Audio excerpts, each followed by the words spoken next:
Hi friends, मी प्रियंका स्वागत करते तुम्हा सर्वांचं तुमच्या आवडतं यूट्यूब चॅनल PM एज्युकेशनमध्ये।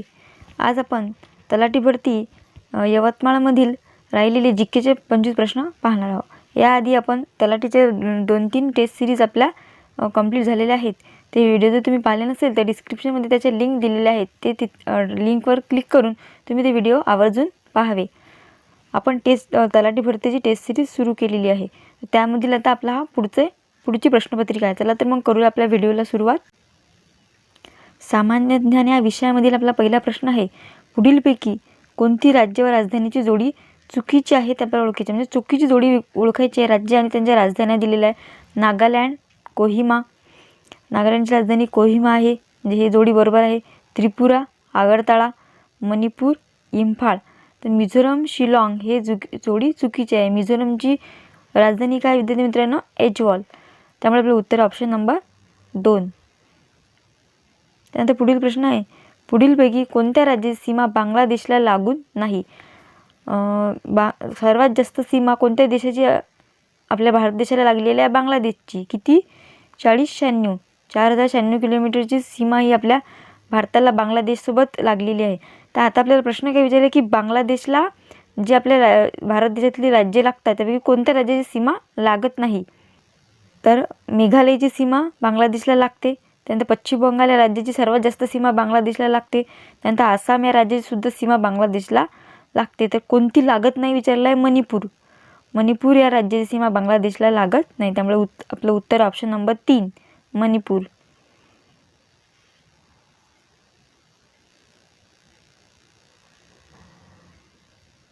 त्यानंतर आपला पुढील प्रश्न आहे, जम्मू काश्मीरमध्ये काराकोरम ही सर्वात उत्तरेकडील पर्वतरांगा असून सर्वात दक्षिण भागात पुढीलपैकी कोणती पर्वतरांग आहे? तर याचा क्रमच आहे विद्यार्थी मित्रांनो। जेव्हा आपण भूगोलाचा अभ्यास करतो, आपल्या भूगोलाचे प्राकृतिक विभाग आहेत 5, त्यामधील उत्तरेकडील पर्वतीय प्रदेश, तर आपले हिमालय पर्वतामध्ये या 5 पर्वतरांगा येतात। तर सर्वात उत्तरेकडे कोणते आहे? काराकोरम। सर्वात उत्तरे कोणते? काराकोरम। तर सर्वात दक्षिणेत कोणती आहे? तर पीर पांजाल। म्हणजे सगळ्यात खाली असते शिवालिक, त्याच्यावर पीर पांजाल, त्याच्यानंतर झास्कर, लडाख आणि सर्वात वर काराकोरम। तर उत्तरेकडची काराकोरम आपल्याला दिलेली आहे, दक्षिणेकडची विचारली आहे ती आहे पीर पांजाल। त्यानंतर आपला पुढील प्रश्न आहे, पश्चिम घाटातील सर्वाधिक उंचीचे पर्वत शिखर कोणते आहे? पश्चिम घाट म्हणजेच काय? सह्याद्री पर्वत। पश्चिम घाट म्हणजे सह्याद्री पर्वत। तर पश्चिम घाटातील सर्वाधिक उंचीचे पर्वत शिखर कोणते? अन्नाईमुडी। हे ऑप्शन वाचल्यानंतर आपल्याला कन्फ्यूज होऊ शकतो की आपल्याला वाटेल कळसुबाई आहे की अन्नाईमुडी। कळसुबाई हे महाराष्ट्रातील सर्वोच्च शिखर आहे। महाराष्ट्रातील सर्वोच्च शिखर कोणते आहे? कळसुबाई, ज्याची उंची किती आहे? 1646 मीटर। तर आपल्याला काय विचारलं आहे? सह्याद्री पर्वतातील। तर सह्याद्री पर्वतातील सर्वोच्च शिखर आहे अन्नाईमुडी। खूप महत्त्वाचा प्रश्न विद्यार्थी मित्रांनो हा, यावर तुम्ही जास्त फोकस करा।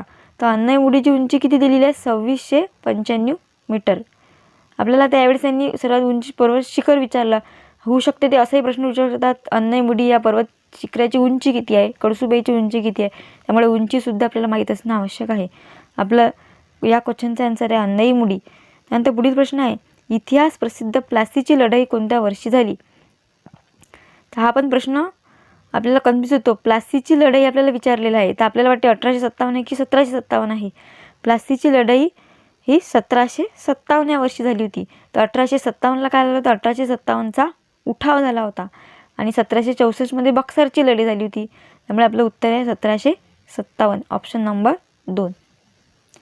नंतर आपला पुढील प्रश्न आहे, क्रांतिसिंह नाना पाटलांनी कोणत्या जिल्ह्यात प्रति सरकारची स्थापना केली होती? ऑप्शन दिले अहमदनगर, सांगली, सोलापूर की सातारा। तर क्रांतिसिंह नाना पाटील यांनी सातारा या ठिकाणी प्रति सरकारची स्थापना केली होती। त्यानंतर आपला पुढील प्रश्न आहे, नाटो म्हणजेच काय? नॉर्थ अटलांटिक ट्रीटी ऑर्गनायझेशन या संघटनेची स्थापना कोणत्या वर्षी करण्यात आली? 1945, 1947, 1949 की 1991? तर याचं उत्तर आहे विद्यार्थी मित्रांनो 1949। नाटो या संघटनेची स्थापना 1949 या वर्षी करण्यात आली। त्यात एकूण टोटल 30 सदस्य आहे। नाटोचं मुख्यालय कुठे आहे? तर ब्रुसेल्स, बेल्जियम इथे नाटोचं मुख्यालय आहे। त्यानंतर आपला पुढील प्रश्न आहे, जगातील पहिली साम्यवादी क्रांती कोणत्या देशात झाली? तर पहिली साम्यवादी क्रांती ही रशिया या देशात झाली, सोव्हिएत रशिया। त्यामुळे आपलं उत्तर ऑप्शन नंबर 1। त्यानंतर नेक्स्ट क्वेश्चन आहे, नील आर्मस्ट्रॉंग व एडविन आल्ड्रिन पुढीलपैकी कोणत्याच यानातून चंद्रावर गेले? चंद्रावर जाणारा पहिला व्यक्ती नील आर्मस्ट्रॉंग आहे. तर कोणत्या यानातून गेले म्हणते ते? स्पुटनिक 5, अपॉर्च्युनिटी 1, अपोलो 11 की चंद्रयान? त्याचं उत्तर आहे विद्यार्थी मित्रांनो ऑप्शन नंबर 3, अपोलो 11. त्यानंतर पुढील प्रश्न आहे, पुढीलपैकी कोणाला अणुशक्तीचे जनक म्हणून ओळखले जाते? अणुशक्तीचे जनक ऑप्शन दिलेले Einstein, Rutherford, Nils bore, Thomas Edison. तर अणुशक्तीचे जनक म्हणून रुदरफोर्ड यांना ओळखले जाते. Option number 2. Next question, 1 kilowatt तास म्हणजे किती जूल? तर 1 किलोवॅट म्हणजे किती जूल? तर याचं उत्तर आहे ऑप्शन नंबर 2, 3.6 गुणिले 10⁻6. त्यानंतर पुढील प्रश्न आहे, दूरदृष्टिता असणाऱ्याला पुढीलपैकी कोणत्या भिंगाचा चष्मा वापरावा लागतो? तर दूरदृष्टिता असणाऱ्याला कोणत्या भिंगाचा चष्मा वापरावा लागतो? बहिर्वक्र. याचं उत्तर ऑप्शन नंबर 1. त्यानंतर आपला पुढील प्रश्न आहे, प्रकाश एका पारदर्शक माध्यमातून दुसऱ्या पारदर्शक माध्यमात जाताना दिशा बदलतो याला काय म्हणतात? प्रकाशाचे अपस्करण, ऑप्शन नंबर 2 दिलेले आहे प्रकाशाचे अपवर्तन, प्रकाशाचे विकिरण की वर्णपंक्ती. तर एका माध्यमातून दुसऱ्या माध्यमात जाताना प्रकाश काय करतो? त्याची दिशा बदलतो, याला प्रकाशाचे अपवर्तन असे म्हणतात. प्रकाशाचे अपवर्तन. त्यानंतर पुढील प्रश्न आहे, फुलातील पुल्लिंगी भागाला कोणत्या नावाने ओळखले जाते? तर फुलाचे वेगवेगळे अवयव आहे, फुलाचे वेगवेगळे भाग आहे, त्यातील पुल्लिंगी भाग म्हणून कोणत्या भागाला ओळखला जाते? तर ऑप्शन दिलेले आहे कुक्षी, वृत्त, पुंकेसर की अंडाशय. त्याचं उत्तर आहे ऑप्शन नंबर 3, पुंकेसर. पुंकेसर हा फुलामधील पुल्लिंगी भाग आहे. त्यानंतर आपला नेक्स्ट क्वेश्चन आहे, प्रो कबड्डी लीग स्पर्धेच्या 4थ्या पर्वाचे जेतेपद कोणत्या संघाने पटकावले? तर याचं उत्तर आहे पटना पायरेट्स. हा तेव्हाचा करंटचा प्रश्न होता विद्यार्थी मित्रांनो. आता आपल्याला आताची करंटशी रिलेटेड प्रश्न विचारला जाईल. त्यानंतर पुढील प्रश्न आहे, गुजरातचे राज्यपाल पुढीलपैकी कोण आहेत? तर ऑप्शनमध्ये आता तेव्हाचे राज्यपाल जे होते ते इथे ऑप्शन दिलेले आहे, जे की त्यावेळी OP कोहली होते. पण आता आपल्याला असा प्रश्न, गुजरातचे राज्यपाल पुढीलपैकी कोणतं? हे ऑप्शन उत्तर येणार का नाही? आता गुजरातचे राज्यपाल कोण आहे? आचार्य देवव्रत. आणि मुख्यमंत्री कोण आहे? भूपेंद्र पटेल. असेच गुजरातचे विचारले, कोणतेही राज्याचे आपल्याला मुख्यमंत्री राज्यपाल विचारू शकतात, त्यामुळे त्याचाही आपला नीट अभ्यास असणं आवश्यक आहे. त्यानंतर पुढील प्रश्न आहे, आंतरराष्ट्रीय ऑलिम्पिक समितीचे अध्यक्ष कोण आहेत? आंतरराष्ट्रीय ऑलिम्पिक समिती म्हणजे IOCचे अध्यक्ष कोण आहेत? सेप ब्लॅटर, थॉमस बाख, मायकेल टेमर की बान की मून? याचं उत्तर ऑप्शन नंबर 2, थॉमस बाख. आपला नेक्स्ट क्वेश्चन आहे विद्यार्थी मित्रांनो, मुंबई उच्च न्यायालयाच्या मुख्य न्यायाधीशपदी पुढीलपैकी कोणाची नियुक्ती करण्यात आली आहे? तर यामध्ये सुद्धा ऑप्शननुसार तेव्हाचे न्यायाधीश होते मंजुळा चेल्लूर. पण आता आपल्याला माहिती आहे की आता सध्या मुंबई उच्च न्यायालयाचे मुख्य न्यायाधीश कोण आहे? दीपांकर दत्ता. कोण आहे? दीपांकर दत्ता हे आता सध्या मुंबई उच्च न्यायालयाचे मुख्य न्यायाधीश आहे. त्यानंतर पुढील प्रश्न आहे, रिओ ऑलिम्पिकमध्ये साक्षी मलिकला फ्रीस्टाईल कुस्तीमध्ये कांस्य पदक मिळाले. हे पदक कोणत्या वजनी गटासाठी होते? तर तुम्ही जर आतापर्यंतचे आपण जे व्हिडिओ पाहिले ते जर पाहिले असेल आणि जास्तीत जास्त प्रश्नपत्रिका सोडवल्यानंतर लक्षात येईल की ऑलिम्पिकवर हा प्रश्न असतो. आपण याआधीचे 2-3 प्रश्न सोडवले त्यामध्ये सुद्धा ऑलिम्पिकवर 3 ते 4 प्रश्न हे होते आणि या प्रश्नपत्रिकेमध्ये सुद्धा रिओ ऑलिम्पिकवर प्रश्न आलेला आहे. तर तेव्हा त्यांनी रिओ ऑलिम्पिकवर विचारला, यावर्षी ते टोकियो ऑलिम्पिकवर प्रश्न विचारतील, त्यामुळे टोकियो ऑलिम्पिक हे चांगले करायचं आहे. याचं उत्तर आहे 58 किलोग्राम, ऑप्शन नंबर 3. त्यानंतर आपला पुढील प्रश्न आहे, एक दिवसीय सामन्यामध्ये सर्वाधिक म्हणजे 444 धावांचा विक्रम इंग्लंडने कोणत्या देशाविरुद्ध केला? एक दिवसीय सामन्यामध्ये सर्वाधिक धावा इंग्लंडने पाकिस्तान या देशाविरुद्ध काढल्या होत्या, त्यामुळे उत्तर ऑप्शन नंबर 1. त्यानंतर पुढील प्रश्न आहे, पुढीलपैकी कोणत्या क्रमांकाचा राष्ट्रीय महामार्ग यवतमाळ जिल्ह्यातून जात आहे? म्हणजे कोणता राष्ट्रीय मार्ग यवतमाळ जिल्ह्यातून जातो? 137 क्रमांक, 265 क्रमांकाचा, 295 की 361?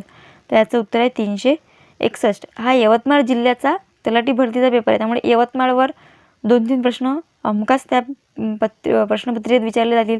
तसं आपण ज्या जिल्ह्यासाठी फॉर्म भरू त्या जिल्ह्यावर आपल्याला प्रश्न हे येत असतात. त्यानंतर आपला पुढील प्रश्न आहे, कायदेभंग चळवळीदरम्यान 1930 साली यवतमाळ जिल्ह्यातील पुढीलपैकी कोणत्या ठिकाणी बापूजी अने यांनी जंगल सत्याग्रह केला होता? तर बापूजी अने यांनी जंगल सत्याग्रह बेलगवान येथे केला होता. त्यानंतर पुढील प्रश्न आहे, पुढीलपैकी कोणता पाटबंधारे प्रकल्प यवतमाळ जिल्ह्यात नाही? म्हणजे यवतमाळ जिल्ह्यात नसणारा पाटबंधारे प्रकल्प विचारलेला आहे. तर बेंबळा, अडाण आणि अप्पर पैनगंगा हे तिन्ही पाटबंधारे प्रकल्प यवतमाळ जिल्ह्यात येतात. तर पेनटाकडी हा येत नाही, त्यामुळे आपलं उत्तर ऑप्शन नंबर 3. त्यानंतर पुढील प्रश्न आहे, संविधानातील कोणत्या कलमाने अस्पृश्यता नष्ट करण्यात आली आहे? तर अस्पृश्यता नष्ट करण्याचा कलम कोणता आहे? कलम 17. हा खूप जास्त परीक्षांमध्ये विचारलेला प्रश्न आहे, इम्पॉर्टंट असा प्रश्न आहे. अस्पृश्यता नष्ट करणारा कलम कोणता आहे? कलम 17.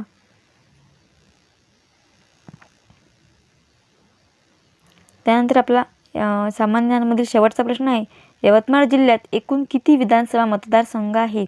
5, 6, 7 की 8? तर यवतमाळ जिल्ह्यात एकूण 7 विधानसभा मतदारसंघ, ऑप्शन नंबर 3. अशा प्रकारे हे आपण प्रश्न पाहिलेले आहेत. जर व्हिडिओ तुम्हाला आवडला असेल, माझी टीचिंग जर तुम्हाला आवडत असेल, तर व्हिडिओला नक्की लाईक, शेअर आणि सबस्क्राईब करा. आणि सबस्क्राईबच्या बाजूला असलेलं बेल आयकॉन, घंटीचं बटन दाबायला विसरू नका. त्यामुळे आपले रोजचे जे नवीन नवीन व्हिडिओ येत आहेत त्याचं नोटिफिकेशन तुम्हाला येऊन जाईल.